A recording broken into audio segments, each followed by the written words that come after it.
എത്രയും മറച്ചു പിടിക്കുന്ന അറിയത്തില്ല. പാലക്കാട് ഇത്രയും സ്നേഹം കാണുമെന്ന് സത്യമായിട്ട് ഞാൻ എക്സ്പെക്ട് ചെയ്തൊരിതല്ല. എനിക്ക് എന്ത് പറയണമെന്ന് കിട്ടുന്നില്ല, കൈകാലി പറിക്കുന്നുണ്ട് കുറച്ച്.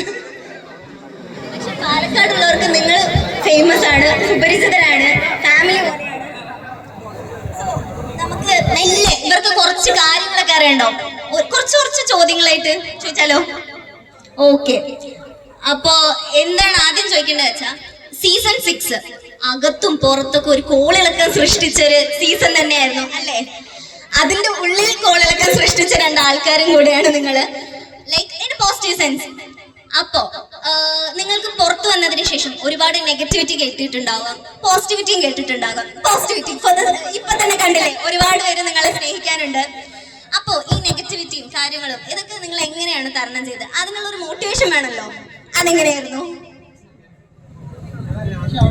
ഞങ്ങള് അങ്ങനെ നെഗറ്റീവ് പോസിറ്റീവ് എന്നുള്ള ഒരു ഭയങ്കര ഇതിലൊന്നും എടുത്തില്ല.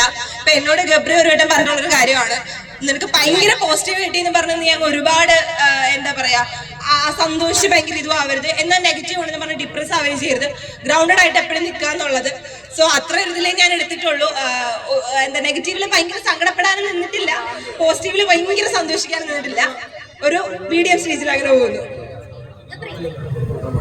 ഇത് തന്നെയാണ് ഞാൻ ഷോന്റെ അകത്ത് വെച്ച് പറഞ്ഞിട്ടുള്ള സെയിം കാര്യം തന്നെയാണ്. Balance of life is what I believe in. എന്താ പറയുക, സന്തുലിതാവസ്ഥ സംതിങ് ആണ് മലയാളത്തിൽ, എനിക്ക് കറക്റ്റായിട്ട് അറിയില്ല. ലൈഫിലൊരു ബാലൻസ് കീപ്പ് ചെയ്യാൻ ആഗ്രഹിക്കുന്ന ഒരാളാണ് ഞാൻ.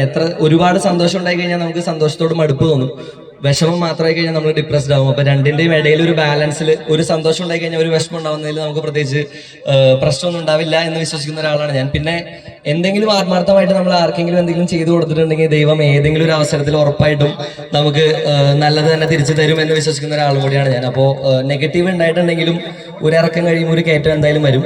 അപ്പോൾ ആ കയറ്റത്തിലാണ് ഇന്ന് ഞങ്ങൾ ഇവിടെ നിൽക്കുന്നത്. അപ്പോൾ ആ ഒരു അവസരത്തിൽ ഈ കയറ്റത്തിനെ കുറിച്ച് ഒരുപാട് സന്തോഷമുണ്ട്. So sweet. നിങ്ങൾക്ക് ഇപ്പൊ നമ്മൾ പറയുകയാണെങ്കിൽ life before Bigg Boss and life after Bigg Boss നല്ല വ്യത്യാസമില്ലേ? അതെങ്ങനെ, അതിനെ കുറിച്ച് എന്താ പറയാനുള്ളത്? എന്തൊക്കെ വ്യത്യാസം തോന്നിയിട്ടില്ല? You are YouTube beauty blogger, അത് കഴിഞ്ഞിട്ട് ബിഗ് ബോസിൽ ഒരു കണ്ടസ്റ്റന്റ്, അത് കഴിഞ്ഞ് പുറത്ത് വരുമ്പോഴേക്കും വ്യത്യാസങ്ങളില്ലേ? അതിനെ കുറിച്ചൊക്കെ എന്താ പറയാനുള്ളത്? ബിഗ് ബോസിൽ പോയതിനു ശേഷം ഞാൻ ഒന്നും കൂടെ ഒന്ന് സ്ട്രോങ് ആയി എന്ന് വേണമെങ്കിൽ പറയാം, ബോൾഡായി. ബിഗ് ബോസിൽ ഇപ്പൊ ഞാൻ പോവാൻ നേരത്ത് ഞാൻ നമുക്കിപ്പോ ഓൾറെഡി നമുക്ക് കുറെ ലൈഫ് എക്സ്പീരിയൻസ് ഒക്കെ കാണും. പക്ഷെ അവിടെ നമ്മൾ 3 മാസം നിൽക്കുന്നത് നമ്മളൊരു ജീവിതത്തിൽ നമ്മൾ അനുഭവിക്കാവുന്ന എല്ലാ നല്ലതും ചീത്തയുമായിട്ടുള്ള കുറെ അനുഭവങ്ങൾ എനിക്ക് അവിടെ ഉണ്ടായിട്ടുണ്ട്. സോ ഞാൻ പുറത്തിറങ്ങിയപ്പോൾ അത്യാവശ്യം നല്ല രീതിയിൽ സ്ട്രോങ് ആയി, ബോൾഡായി, എല്ലാ കാര്യങ്ങളും ഒന്നും കൂടെ കാര്യങ്ങൾ കൈകാര്യം ചെയ്യുന്നതിൽ കുറച്ചുകൂടി മെച്യൂർഡ് ആയിട്ടുണ്ട്. അതൊക്കെ തന്നെ. ഞാൻ ഈ ഒരു ഹൈ ഇതിനു മുമ്പ് കുറച്ച് അനുഭവിച്ചിട്ടുള്ള ഒരാളാണ് ഞാൻ. 2019 എൻ്റെ ആദ്യത്തെ സിനിമ റിലീസ് ചെയ്യുന്ന സമയത്ത് ഇതുപോലെ ആളുകൾ റെക്കഗ്നൈസ് ചെയ്യുന്നതും നമ്മുടെ അടുത്ത് വന്ന് സംസാരിക്കുന്നതും ഫോട്ടോ എടുക്കുന്നതും ഒക്കെ ഞാൻ ഒരു പ്രാവശ്യം ചെറുതായിട്ടൊന്നും അനുഭവിച്ചിട്ടുള്ളൂ. പക്ഷേ ബിഗ് ബോസിൻ്റെ ഒരു റീച്ച് എന്ന് പറയുന്നത് അൺബിലീവബിൾ ആണ്. ഇത് നമുക്ക് ഒരു നാട്ടുമ്പുറത്തെ ചായക്കടയിൽ, അതായത് പാലക്കാട് ഏതെങ്കിലും ഒരു നാട്ടുമ്പുറത്തെ ചായക്കടയിൽ മാസ്ക് വെച്ച് ഞാൻ അവിടെ പോയി ഇരുന്ന് കഴിഞ്ഞാലും ആൾക്കാർ തിരഞ്ഞ് കണ്ടുപിടിച്ച് മനസ്സിലാക്കുന്ന രീതിയിൽ നമ്മുടെ മുഖം രജിസ്റ്ററായി, വോയിസ് രജിസ്റ്ററായി.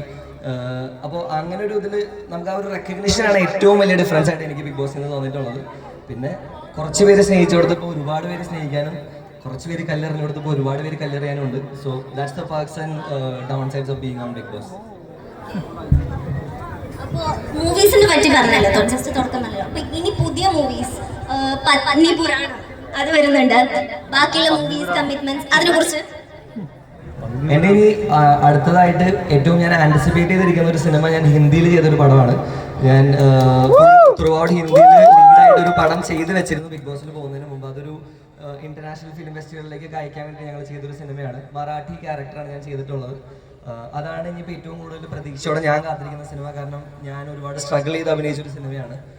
എൻ്റെ അഭിനയത്തിൻ്റെ ട്രാൻസിഷൻ വന്നൊരു സിനിമ എന്ന് വേണമെങ്കിൽ പറയാൻ പറ്റും. അപ്പോൾ അതാണ് ഏറ്റവും ഇമ്പോർട്ടൻ്റ് ആയിട്ടുള്ള സിനിമ. അത് ഏതെങ്കിലും OTT പ്ലാറ്റ്ഫോമിൽ അധികം വൈകാതെ വരും.